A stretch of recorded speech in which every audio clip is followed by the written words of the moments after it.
Hello everyone, good evening to all of you. Since my student is late for 16 minutes, I think absent na po siya.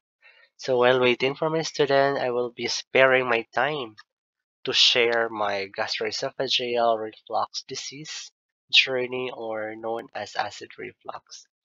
So guys, this is very disappointing, no? I have been battling this disease for about a year already. Nagsimula ito noong October 9, 2023. Yeah, grabe.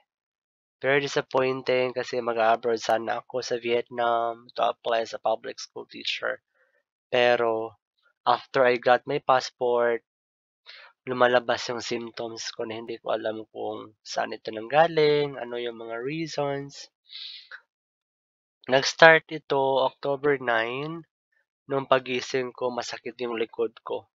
Hindi ako makakahinga. So, I thought it was just, cause of stress or dahil lang sa stress. So, pinabayaan ko lang siya for 2 weeks. So, nag-herbal lang ako, nag-guyabano, drink water, nag-rest, pero wala talaga nangyari after 2 weeks ng pag-rest ko at pag-herbal. So, I decided na magpa-x-ray and ECG sa public hospital dito sa amin. And the result were good. My lungs were good and my ECG or heart diagnosis were good. So good lahat. Pero nandun pa rin yung symptoms ko na hirap sa paghinga. So ayun, pinabayaan ko lang siya kasi sabi ng doktor magpahinga lang daw ako at mag-take ng 1 week medication. After 1 week medication, yung reseta, walang effect, walang nangyari. So, pinabayaan ko lang siya until 2024. So, October, November, December, January, February, March, 6 months ako nagdusa sa shortness of breath, no? April 4, nahihirapan ako sa paglunok ng aking laway, no? Laway, known as dysphagia. Nagle-lesson ako dati sa Lingustar. Hindi ako makalunok ng aking laway at hirap sa paghinga. Grabe. Need pa talaga mag-ipon ng laway para malunok siya. So, nakabahala talaga siya, no?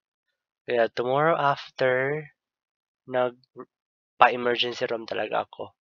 Kasi ang hirap talagang huminga, guys. Grabe. Parang nasa dito, hanggang dito lang siya. Ang hirap talagang huminga. So, ayun, pagdating ko sa ospital, sabi ko sa doctor na magpa-oxygen ako. Pero hindi nila ginagawa because upon checking my oxygen, normal naman. So, kinukuhanan ako ng dugo for complete blood count, normal naman. Yung mga lab test ko, blood test were normal. So, hindi talaga ako i-oxygen kahit ang hirap huminga. Ay, ayun, umuwi ako sa bahay after the check-up. So, binigyan lang ako ng reseta ng doctor, no? Yung ano yun? Clarithromycin at anti-anxiety, nakalimutan ko na. So, nawala naman siya, nawala yung shortness of breath. Pero the same, after, tomorrow after, nandun pa rin yung symptoms na hirap sa paglunok. Hirap talaga, guys. Kina-cancel ko lahat ng lessons ko dito sa Lingustar. Cancel talaga, nag-file ako ng leave. Kasi hirap talaga lumunok. From April 4 hanggang September. Yeah, September this year. Hirap ang lumunok. So when I speak a lot, pag lagi akong nagsasalita, so mahirapan ako huminga. Kaya hindi muna ako nagle-lesson, nagpapahinga muna ako. Wala talaga nangyari, guys. So, wait.